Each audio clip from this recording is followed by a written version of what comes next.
Hey, howdy do out there, everyone. My name is Michael, and welcome to the Doot Corner, where every once in a while, I do a doodle for practice and fun. I needed to buy some time, because I'm not really ready to do the Little Red video yet. It's just a lot more than my usual video, and I'm not really even sure how to begin with it. I love biting off more than I can chew. Really, I can prove it. That's why I'm pudgy. With knowledge! So instead, I'll show something more in my wheelhouse today, which is out of order chronologically, but it is in order of least difficult videos to make. Which means the mural, Premiere Pro have mercy on me, will be the last project I post from last year. And Little Red will be the next one. I was asked around Christmas time. Yes, this was at Christmas. It's been a while. This has been in reserve for quite a time. I'm very slow. But I was asked to make a mug by my brother for a Yankee swap at a scout meeting, which I don't know how common knowledge this is. It's like a gift-giving game that a lot of scouts do, where you pick a present and then the next person in line gets to pick a present and they get to trade with anyone that picked a present before them until you have no more and everyone except one person is sad. Usually. In retrospect, our troop is very young and a mug was probably not a great gift, so I'm sorry to say people were sad to receive my mug. But I think it's great, so don't click away yet.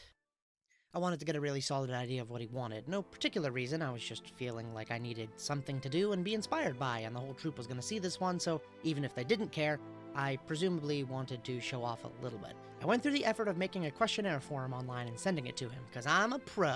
And also because when I asked him about it, he just got confused by all the options I gave him, so I thought a visual experience would be easier to navigate. Well, it wasn't. So I ended up asking him a bunch of questions anyway and narrowed it down to a snowy mountain landscape panoraming over this lake. And he said it, that he wanted a fox in it. Which is, I'll have you know, completely coincidental. I did not supplant this idea in his head with fox magic, and I don't really care much for this slanderous malarkey that the Inquiry is saying about me. I don't have a problem, you have a problem, with me and with foxes. How could you, in your right mind, have a problem with foxes? Foxes are wondrous, marvelous, magical creatures, and can do no wrong as far as I have to say. They're a miracle and a gift from nature. I know you couldn't resist looking at one if one was here. After all, who could resist looking at a fox? It is, after all, a fox.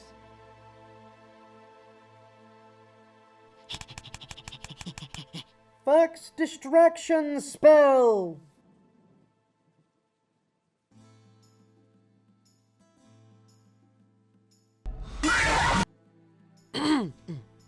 Sorry about that. This was made in late December, which technically makes it the last thing that I made this year, and is also the culmination of all of my breakthroughs in 2024. Remember how I said in the Redemption Arc video that I was slowly developing a sort of style for myself as of late? That really hexy geometric block-in style? I also said that in the future I would start implementing curves as well to really pronounce certain things within that blocky sort of setting, and I would blend both methods to create the best of both worlds. Well, that's where I did this. Strike that. Reverse it. This is where I did that. I didn't do the whole hexy thing on the texturing, but you can still see all the things I've learned in the last year in this piece. The sharp blocky design of the landscape, I used random brushes for the snowfall, and overlaid gradients, blend layers, and clipping masks to generate the implication of texture. The little trees, by which I mean all those little triangles I spam into the edge of each color block in the landscape in the midground. You wouldn't think that that's something I had to learn to do, but I didn't used to do it. I figured it out by accident while making this doodle in class. And it makes a huge difference in the believability of the landscape. Maybe not totally conducive for smaller pieces, considering how small the triangles are. It just sort of turns into random noise at that scale, but for these bigger posters, and I mean, at least for this mug, it worked out okay. I want to say, for the story, that there was at least some struggle here in the landscaping, but I was done in like 2 hours, which it normally takes me something close to 6. The hard part next was implementing those curves, which I guess wasn't actually all that hard, it was just more lengthy in the process. And at some point in that thought process, I was going to build up the Hexyfox like I've done before. But some divine muse offered me a little breath of inspiration from the ether, and instead of just blocking it in, I got a photo and traced it for the most accurate curves I could, and started basically blocking in the colors like I would have, but with more prudence to their shapes and placements. Typically this would be against my method because, you know, curves bad. Illustrator, curves bad. Curves bad, Illustrator, layering, no change, later bad. Curves.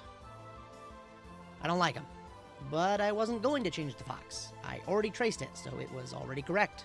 and cutting out the color shapes was a hassle, but not so bad when you consider the immediate results I was seeing, which were very encouraging. I had started only doing the color on the ears and a bit of the nose, sort of a proof of concept, before I got too far to turn back, and became supremely depressed that I'd have to delete all of my progress to start over and do something new. But I never got to that point, because just the coloring and texture on the ears and the nose was enough to sell it for me. This style did, admittedly, take some adjusting. I was a bit overzealous with the cutting of the colors at first, and it looked very incohesive, so I backtracked it, and I was a touch more reserved in the next iteration. I kept most of the same initial colors, though a more limited selection of them, and used the little bits of camo fox pattern selectively with more muted tones to sell the foxiness of the fox without being, like, over the top. Earlier in the process, when I was setting up the clouds, I had this idea that I was going to have the mug fade out on both ends, rather than having a hard edge like I've done in other mugs. That way, the design conceptually goes past the mug rather than being boxed into the mug. And in a sense, I guess it just looks bigger than it is, hence the snow at the bottom just being flat white, and why I mirrored the shadow on the fox the same way as the clouds, to give the fox placement in the space without breaking the illusion I was crafting. Which was a little tough. I didn't leave myself a whole lot of room for that shadow. It was a very last-minute thought. I wasn't considering it at all. But I think despite that, it came out very successfully, and this is probably my favorite mug design this year. Definitely the best representation of all that I've learned. And thanks to my printer backfiring and misprinting, I made a couple of these mugs, so I get to look cool drinking out of one from time to time. It's one of the very, very few of my works that retains its wow factor to me, even weeks or, in this case, months after it's done. I'm usually right back to hating my work a day or so after I've finished it, and that little honeymoon period of rose-colored bliss for its completion washes off. I don't ever really consistently love my work, which I think I talked about in the Trial by Fire video 4 months ago. But I really do genuinely like this one, and I think it was a spectacular way to end the year. And I hope you enjoyed it too. If you did, don't forget to do all that likes and subscribble stuff. The Doot Corner has been slowly amassing a crowd recently, and I appreciate that and all the comments you've been leaving me. It's so unbelievably valuable to my work to have that little bit of feedback, and it's really encouraging for the video making process. So really, I do thank you for those. I have only 2 things left, as I said at the beginning of the video, from 2024 that are left to post. And they are the 2 most massive projects I have ever accomplished. Coming soon. Or maybe not that soon. Again, bit of a struggle figuring out how exactly to edit them, but I'll work it out. So I hope you'll stick around with me for those, and if you stuck around to the end here, you're great. Thanks for watching, and without further ado, farewell.